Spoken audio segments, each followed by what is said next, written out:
अस्सलामुअलैकुम students, welcome back to our channel teaching at home. आज की इस वीडियो में हम एक्सरसाइज 5.1 को इंशाल्लाह कंप्लीट करेंगे। हमारे पास आखिर के 4 क्वेश्चंस रह गए हैं जिसको आज हम इस क्लास में सिंप्लीफाई करते हैं। उम्मीद है कि पिछली वीडियोस इस एक्सरसाइज 5.1 से रिलेटेड आप देखते आ रहे होंगे और एलसीएम और एचसीएफ का कॉन्सेप्ट जो मैंने आपको दोनों मेथड से समझाया था अच्छी तरह क्लियर हो गया होगा। और अगर आपने मेरी वीडियोस नहीं देखी तो मेरा मशवरा है कि डिस्क्रिप्शन बॉक्स में जाकर सारी वीडियोस एक एक करके लाजमी देखो, क्योंकि जब तक आप क्वेश्चन नंबर 1 से नहीं सीखेंगे तो कैसे आगे समझ सकेंगे। तो चलिए शुरू करते हैं अपनी आज की क्लास को, जिसमें हम डिस्कस करेंगे क्वेश्चन नंबर 7, 8, 9 एंड 10। तो सबसे पहले हम क्वेश्चन नंबर 7 की तरफ चलते हैं। सबसे पहले सवाल को अच्छे से गौर से समझो कि क्या कह रहा है। The HCF and LCM of two polynomials of the second degree are 3x-2 and 3x³ + 7x² - 4 respectively. Find the product of two polynomials. इसमें कह रहे हैं कि ये जो सेकेंड डिग्री टू पॉलिनोमियल्स की गिवन है, ठीक है ना, उनका HCF और LCM जो है वो आपको दिया हुआ है।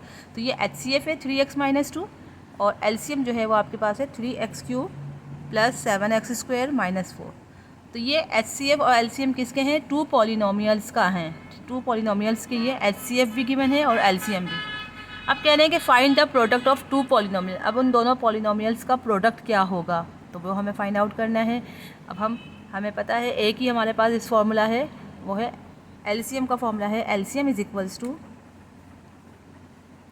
देखें सोल्यूशन लिखेंगे, सोल्यूशन LCM इक्वल है P ऑफ x, ये मैं आपको अच्छी तरह बता चुकी हूँ, P of x QF divided by HCF। अब देखो क्वेश्चंस की तरफ देखो, क्वेश्चन में हमारे पास LCM गिवन है, HCF गिवन है और हमें फाइंड आउट करना है P ऑफ x यानी पॉलिनोमियल ऑफ x और पॉलिनोमियल ऑफ q। ठीक है, इन दोनों का प्रोडक्ट हमें जो है वो फाइंड करना है, यानी कि इन दोनों को मल्टीप्लाई करना है। तो इसका जो प्रोडक्ट आएगा वो हमारे पास होगा ये फाइंड द प्रोडक्ट, ठीक है ना, ऑफ टू पॉलिनोमियल्स। इनके दोनों का जो मल्टीप्लाई करेंगे जो इसका आंसर होगा वो आपका P of x Q of x को ये आएगा। ठीक है, तो अब इसको सिंपल क्या करेंगे, LCM मल्टीप्लाइड बाय HCF, ये कर दिया हमने और ये लिख दिया P of x into Q of x।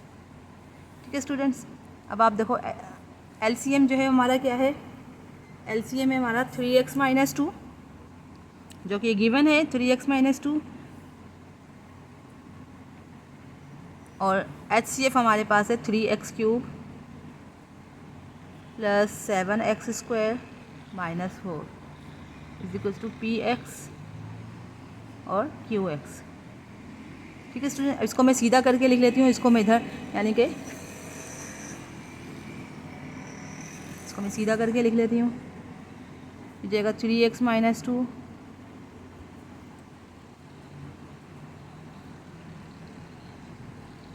ठीक है। अब आप देखो इसको इससे मल्टीप्लाई करेंगे, यानी फर्स्ट ये 3x है, 3x को हमने मल्टीप्लाई किया इससे 3x³ से, तो 3 3 = 9, x इंटू x³ x4 हो जाएगा। अच्छा अब 3x इसकी बारी है, 3 7 = 21, x को x² से करेंगे तो x³, 3x को -4 से करेंगे तो -12x। ठीक है, अब इसी तरह -2 को इन तीनों से करेंगे तो -2 3 = 6 x³ minus plus minus 2 7 = 14 x² और माइनस माइनस प्लस 2 4 = 8। ठीक है, अब आप देखो 9x4 जो x³ वाली वैल्यू है वो मैं इनके साथ लिख लेती हूँ, अरेंज कर लेते हैं, और -14x² -12x + 8। अब देखो सिर्फ यही दो वैल्यूज़ हैं जो एक जैसी हैं, बाकी सब डिफरेंट्स हैं। तो हम ये लिख देंगे 9x4, 21 में से 6 माइनस किया तो आएगा 15x³ -14x² -12x + 8। तो ये है आपका P ऑफ x यानी प्रोडक्ट ऑफ टू पॉलिनोमियल्स। ये दो पॉलिनोमियल्स है ना, P of x Q of x, इन दोनों का जो प्रोडक्ट आया है वो ये है। That is your perfect answer. I hope कि आपको आज का ये क्वेश्चन समझ आया होगा। मैंने बहुत कोशिश की कि आपको ईजीएस्ट वे में समझाऊँ, तो यकीनन आपको पसंद आई होगी वीडियो। अगर पसंद आए तो लाइक ज़रूर करना वीडियो को, और कमेंट सेक्शन में अपना कमेंट में इज़हार ज़रूर किया करें कि आपको बताएं कि कैसी लगी मेरी वीडियो। ठीक है, अब हम आगे बढ़ते हैं अपने क्वेश्चन नंबर 8 की तरफ। Now students we have our next question, that is question number 8। Question number 8 में कह रहे हैं verify the relationship between HCF and LCM। ठीक है, that is this HCF multiply by LCM, यानी इनका रिलेशन जो है वो आप वेरीफाई करें। और आपको पता है HCF मल्टीप्लाई बाय LCM बराबर है PX QX के for the polynomial of this and this. ठीक है, ये P ऑफ X ये गिवन है, Q ऑफ X ये गिवन है, इसको मल्टीप्लाई करेंगे तो वो बराबर आना चाहिए HCF मल्टीप्लाई बाय LCM के। तो स्टूडेंट्स इसके अंदर जो है वो काफ़ी ज़्यादा कॉन्सेप्ट्स का इस्तेमाल हुआ है। अब इस क्वेश्चन के अंदर वही रिलेशन साबित करने को कहा है जो हम क्वेश्चन नंबर 7 में करके आए हैं। ठीक है, आप पीछे देख लीजिएगा, वीडियो को पीछे करके देखेंगे तो आप क्वेश्चन नंबर 7 में यही हमने चीज़ की थी और यही हमने लास्ट में क्वेश्चन में बताया कि LCM मल्टीप्लाई बाय HCF बराबर है P of X Q of X। लेकिन अब ये कह रहे हैं कि आप इसको वेरीफाई करके दिखाओ, यानी कि प्रूफ करके दिखाओ, मल्टीप्लाई यानी HCF मल्टीप्लाई बाय LCM करके दिखाइए और P ऑफ X को भी Q ऑफ X से मल्टीप्लाई करके दिखाएं और बताएं कि इन दोनों का आंसर सेम है। तो यही वेरिफिकेशन होती है। प्रूफ करने का मतलब यही है कि लेफ़्ट हैंड साइड इक्वल हो राइट हैंड साइड के। तो अब हम लेफ़्ट हैंड साइड को अगर हम कंसिडर करते हैं, देखो लेफ़्ट हैंड साइड को कंसिडर करते हैं तो हमें first of all we have to find HCF and LCM। ठीक है, तो HCF और LCM हम कैसे फाइंड आउट करेंगे? हमारे पास P ऑफ X और Q ऑफ X गिवन है।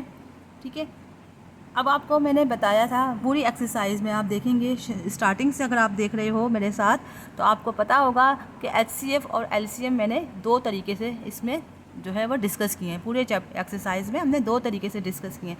First of all factorisation method, second division method. अब आप इसमें इस क्वेश्चन में अब आपके पास चॉइस है कि आप डिवीजन मेथड से करो या फैक्टराइजेशन मेथड से करें।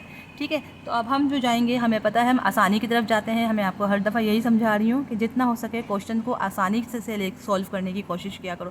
तो हम आसानी से जो सॉल्व करने के लिए जो हमने मेथड सोचा वो हमने ब्रेकिंग द मिडल टर्म, यही हमारे पास ज़्यादा ईजीएस्ट तरीका है। ठीक है, तो अब हम जो है वो इसको फैक्टराइजेशन मेथड से सॉल्व करेंगे HCF और LCM को और with the help of breaking the middle term. ठीक है, विच इज़ परफेक्ट। तो अब हम जो है इसको लिख लेते हैं। First of all we have to find HCF and LCM। तो पहले HCF और LCM मालूम करने के लिए हमें पता है P ऑफ X जो है वो हमारे पास है x² माइनस 8x माइनस 20। ठीक है, तो अब हम इसकी ब्रेकिंग मिडल टर्म निकालते हैं। ठीक है, ब्रेकिंग मिडल टर्म निकालने के लिए हम क्या करते हैं, फर्स्ट एंड लास्ट वैल्यू को मल्टीप्लाई करते हैं। तो फर्स्ट एंड लास्ट वैल्यू को मल्टीप्लाई करेंगे तो -20 आना चाहिए और प्लस माइनस करो तो -8 यानी मिडल टर्म। तो अब हम 20 को हम क्या किससे करेंगे, तो देखो 2 10 × 20, तो देखो 2 और 10 को मैं माइनस करती हूँ तो 8 आ रहा है, तो -8 आ रहा है तो इट्स मीन कि -2 होगा +2 -10 होगा। ठीक है, तो हम फर्स्ट वैल्यू को और लास्ट वैल्यू को तो एज इट इज़ लिख देते हैं। अब 2 और 10 में हमने इसको ब्रेक किया तो +2x -10x। ठीक है स्टूडेंट्स, यहाँ तक समझ आया? ब्रेकिंग मिडल टर्म तो अब आपको अच्छे से समझ आ ही गई होगी इंशाल्लाह, मुझे उम्मीद है पूरी। तो अब इसको इसमें से कॉमन लेंगे तो ये हो जाएगा x + 2 और यहाँ पे -10 कॉमन लेंगे तो अंदर बचेगा x + 2, क्योंकि देखें -10x माइनस प्लस माइनस तो 10 2 × 20। ठीक है ना, तो ये दोनों वैल्यूज़ आपकी यानी जो दोनों ब्रैकेट सेम आ रहे हैं तो इट्स मीन कि ये आपका हो गया x + 2 और एक हो गया x - 10। ठीक है स्टूडेंट्स, ये आपको याद रखना है, इसको हमने इक्वेशन 1 कह दिया। ठीक है, P ऑफ X जो है यानी कि ये आपका आया x² - 8x - 20 के फैक्टर्स जो बने वो x + 2 एंड x - 10। इसी तरह अब हम सिमिलरली Q ऑफ X को करेंगे। Q ऑफ X जो है वो देखो, Q ऑफ X क्या है हमारे पास, वो है x² - 15x + 50। इसको भी हम ब्रेकिंग मिडल टर्म से तोड़ेंगे तो कैसे होगा, देखो 50 × 1 = 50 और प्लस और माइनस में आनी चाहिए वैल्यू -15। तो हम क्या करेंगे इसमें, देखें 5 × 10 = 50। ठीक है, 50 है ना ये, तो हो जाएगा 5 × 10 = 50। इन दोनों को मैं ऐड कर लेती हूँ तो आपका आ जाएगा 15, जबकि हमें पास जाएगी -15 तो इट्स मीन कि -5 -10। ठीक है स्टूडेंट्स, यहाँ तक समझ आए? कॉन्सेप्ट्स आपको मैंने अच्छी तरह समझा चुकी हूँ पिछली एक्सरसाइजेज में। अब हम आगे जल्दी जल्दी बढ़ेंगे। ठीक है, -5x - 10x + 50। ठीक है, अब हम इसमें इन दोनों में कॉमन लिया तो x अंदर बचेगा x - 5। यहाँ पे हमने कॉमन लिया 10 - 10 कॉमन लिया तो अंदर बचेगा x माइनस 5, दोनों के ब्रैकेट सेम है तो इट्स मीन कि एक x माइनस 5 हो जाएगा और एक हो जाएगा x माइनस 10। ठीक है, अब हमने मालूम करना है HCF एंड LCM, दोनों ही हमें फाइंड आउट करने हैं। ठीक है, अब आप देखो, अगर मैं टैकिंग पहले सबसे पहले HCF फाइंड आउट कर लेते हैं, बाद में हम दूसरी बात करेंगे। ठीक है, अब हम मालूम करेंगे first we find HCF and LCM। ठीक है, तो HCF हमने आपको क्या बताया था, मैंने आपको HCF में ये कहा था कि दोनों जो ये है, देखो इन दोनों में हम ये वाले फैक्टर्स आए हैं। अब आप देखो ये वाले फैक्टर्स x + 2 x - 10 आए इस वाली पॉलिनोमियल के, और q ऑफ x पॉलिनोमियल के x - 5 x - 10। तो हमने आपको क्या कहा था कि HCF जो होता है वो हाईएस्ट कॉमन फैक्टर, यानी जो कॉमन फैक्टर है वो क्या है, x - 10। तो हमने इसको क्या कह दिया कि x - 10 इज़ अ HCF। ठीक है स्टूडेंट्स, यहाँ तक आपको समझ आया, ये हम प्रीवियस वीडियोस में समझते आए हैं, इसलिए मैं आपको जल्दी बता रही हूँ कि इसमें HCF जो है वो हमारा कॉमन फैक्टर देखा जाता है। ठीक है ना, तो कॉमन जो फैक्टर है वो है हमारा x - 10। और LCM में हमने क्या होता है, LCM में हम लेते हैं common factor multiply by uncommon factor, यानी जो कॉमन फैक्टर हैं वो भी हम काउंट करेंगे और जो अनकॉमन फैक्टर हैं उसको भी हम काउंट करेंगे, तो वो कहलाता है LCM। तो LCM में हम यही करेंगे। LCM जो आपका HCF जो आया वो ये आया इक्वेशन A। ठीक है, और LCM जो आया वो LCM में हम क्या करते हैं, देखो जो कॉमन है उसको तो हम लिखना ही है हमें। ठीक है, इसको तो हमने लिखना ही है, और जो अनकॉमन है, अनकॉमन कौन कौन से, x + 2 x - 5, तो ये भी आएंगे x + 2 एंड x - 5। ठीक है, ये स्टूडेंट्स आपका इक्वेशन B सपोज कर लो। अब आपको यहाँ देखें, अब आप क्वेश्चन में आ जाएं, क्वेश्चन में कह रहे हैं HCF मल्टीप्लाई बाय LCM ये प्रूफ करना है, यानी कि ये इक्वल होना चाहिए P ऑफ x और Q ऑफ x के। ठीक है, तो HCF और LCM हम इसको हम लिख देते हैं taking left hand side. Left hand side क्या है, यानी HCF मल्टीप्लाई बाय LCM। ठीक है, तो HCF क्या है हमारे पास, x - 10 है, और LCM क्या है हमारे पास, x - 10 x + 2 एंड x - 5। तो स्टूडेंट्स हम यूँ लिख सकते हैं x - 10 इंटू x - 10, x - 10 की पावर 2। ठीक है, और x + 2 x - 5, ये आपका आ गया लेफ्ट हैंड साइड। ठीक है, which is equals to left hand side. अब हम बात करेंगे टेकिंग राइट हैंड साइड की। राइट हैंड साइड में क्या है, P of x multiply by Q of x। तो आप देखो P ऑफ x के हमने क्या फैक्टर्स निकाले थे, P ऑफ x के हमने फैक्टर्स निकाले थे x + 2 एंड x - 10। तो हम यहाँ लिख देंगे x + 2 x - 10 लिख देंगे, और Q ऑफ x जो है, देखो Q ऑफ x हमने ये फाइंड आउट किया था ना, Q ऑफ x ये निकाला था, इसके जो फैक्टर्स बने थे वो क्या थे, x - 5 इंटू x - 10। हमने यहाँ पे भी लिख दिया x - 5 इंटू x - 10।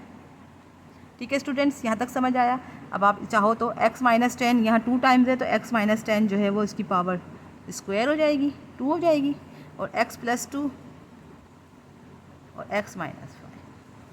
अब आप देखो राइट हैंड साइड क्या कह रहा है, राइट हैंड साइड के भी यही फैक्टर्स बन रहे हैं, तो it's mean that therefore left hand side equal है राइट हैंड साइड के। तो हैंड्स प्रूफ्ड, ये प्रूफ्ड हो गया कि LCM multiply by HCF equal है P of x into Q of x के। तो हैंड्स प्रूफ्ड, ये आपका प्रूफ्ड हो चुका है। तो आई होप कि आपको ये वीडियो बहुत समझ आ गई होगी, अच्छे से बहुत हेल्पफुल होगी आपके लिए। ये उम्मीद करती हूँ कि आपको ये जो है अच्छे से समझ आ गया होगा मेरा समझाया हुआ। अब हम आगे बढ़ते हैं अपने सेकेंड लास्ट क्वेश्चन की तरफ, क्वेश्चन नंबर 9 की तरफ। Now students we have our next question, that is question number 9। Question number 9 को आपने बहुत ध्यान से समझना है, क्योंकि क्वेश्चन नंबर 9 और 10 ये आपके जो क्वेश्चंस हैं ये आपके इन फ्यूचर में आईक्यू लेवल के हिसाब से, आईक्यू लेवल के टेस्ट में भी आ सकता है। आप यूनिवर्सिटी में या किसी जॉब के लिए अप्लाई करें, वहाँ जो एंट्री टेस्ट देते हैं उसमें भी इसी किस्म की जो मैथ्स का सेक्शन होता है उसमें आपको इसी तरह के लॉजिकल क्वेश्चंस लाजमी मिलेंगे। तो इसलिए आपको इसको बहुत अच्छे से समझना है। इस तरह के जो क्वेश्चंस होते हैं ये लॉजिकल कहलाते हैं, इसमें आपको दिमाग लगाना होता है, ठीक है। तो इसको बहुत अच्छे से समझना है, इसकी मीनिंग को। तो देखिए क्वेश्चन कह रहा है a carpenter got given some free wooden planks, यानी कि एक कारपेंटर है, उसको लकड़ी के कुछ टुकड़े मिले हैं, ठीक है। Some are 12 centimetre long and some are 18 centimetre, कुछ जो है वो 12 सेंटीमीटर लंबे हैं और कुछ 18 सेंटीमीटर लंबे हैं। He wants to cut them so that he has equal size planks to make using them easier. वो इस तरह से काटना चाह रहा है कि हर साइज़ जो है लकड़ी का वो इक्वल कटे, ठीक है। और what size planks should he cut them in to avoid wasting any wood, यानी वो इस तरह से काटना चाह रहा है कि कोई भी साइज़ मतलब इक्वल तो कटें लेकिन कोई जो है लकड़ी का टुकड़ा ज़ाया ना जाए, यानी कि कोई भी टुकड़ा फालतू ज़ाया ना हो, ठीक है। तो इसको हम कैसे सॉल्व करेंगे? अब आप दिमाग लगाओ कि एक कारपेंटर है जिसके पास लकड़ी के कुछ टुकड़े हैं, ठीक है। उसने 12 कुछ जो है लकड़ी के टुकड़े वो 12 सेंटीमीटर लंबे हैं और कुछ जो है वो 18 सेंटीमीटर। अब वो किस तरह से ऐसे काटे कि वो उसके इक्वल साइज़ में कटे और कोई भी टुकड़ा ज़ाया ना जाए। तो अब हम क्या करेंगे, देखो इसमें सवाल को ज़रा लॉजिक इसकी क्या है। इसमें कहा है कि 2 पीसीस हैं, एक 12 सेंटीमीटर है और एक 18 सेंटीमीटर है। अब ये देखें अलग अलग होंगे ना, यकीनन कहा है कि दो पीसीस हैं तो इट्स मीन के अलग अलग होंगे। 12 सेंटीमीटर की एक अलग पीस होगा, एक 18 सेंटीमीटर का एक अलग पीस होगा, तो इट्स मीन के अलग अलग ही कटेंगे। जब अलग अलग की बात आ रही है यानी सेपरेट की बात आ रही है तो हम यहाँ से हमें इशारा मिल गया कि we will find HCF। HCF ये होता है ना जिसमें हम अलग से LCM निकालते हैं और अलग अलग जो है और जो इसमें जो कॉमन होता है वो हम लेते हैं। तो यहाँ से हमें पॉइंट मिल गया कि ये जो है यहाँ ये HCF से सॉल्व होगा। तो क्वेश्चंस जो है वो हम सोल्यूशन की तरफ बढ़ रहे हैं। नाउ वी विल फाइंड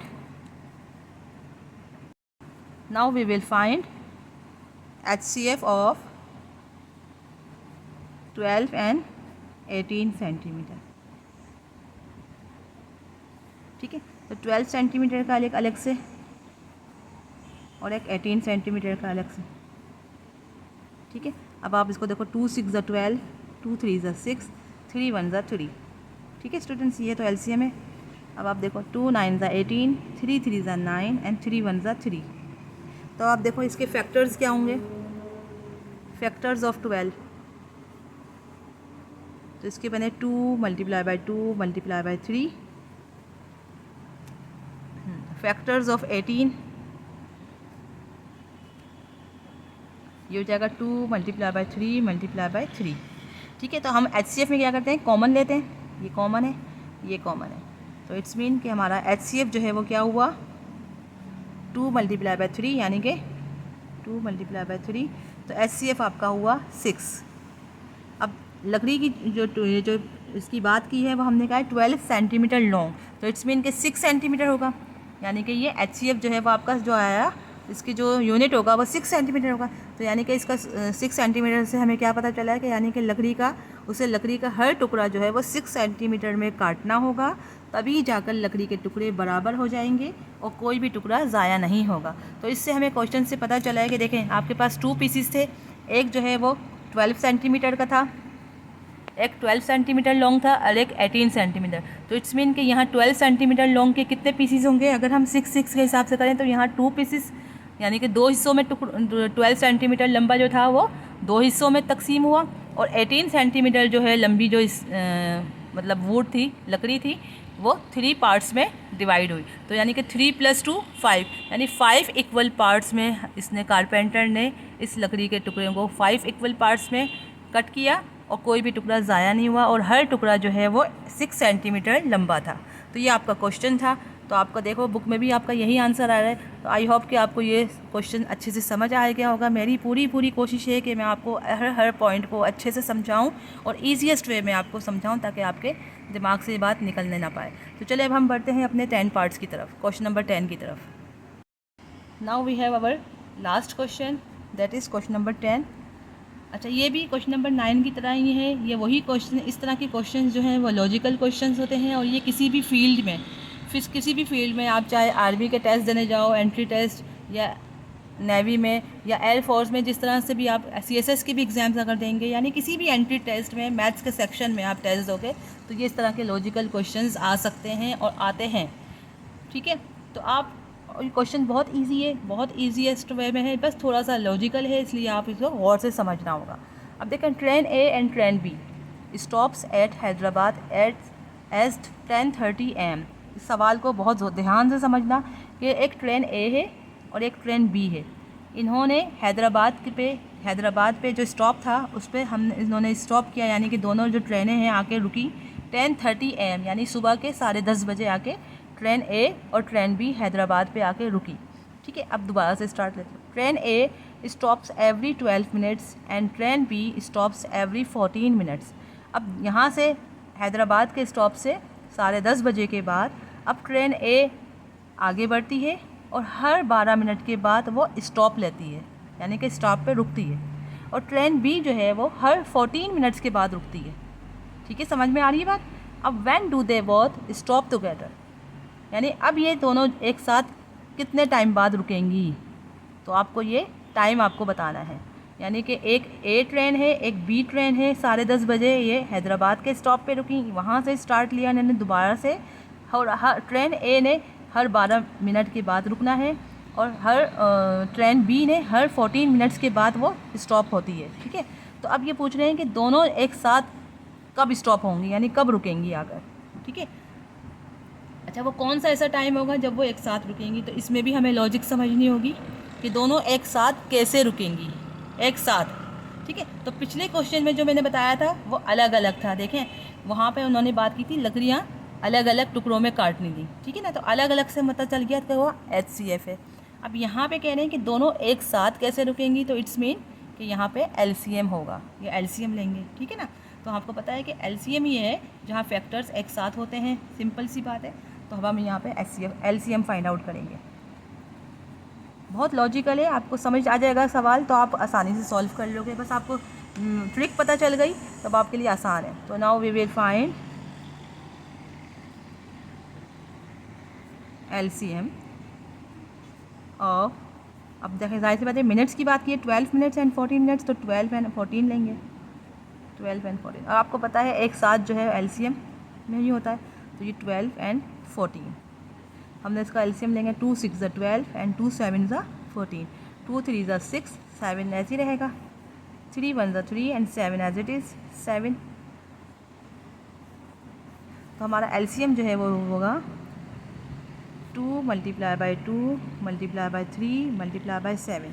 अब देखो 2 2 ज़ा 4, 4 3 ज़ा 12, 12 7 ज़ा 7 2 ज़ा 14, 7 1 ज़ा 7 8, तो यहाँ आएगा 84।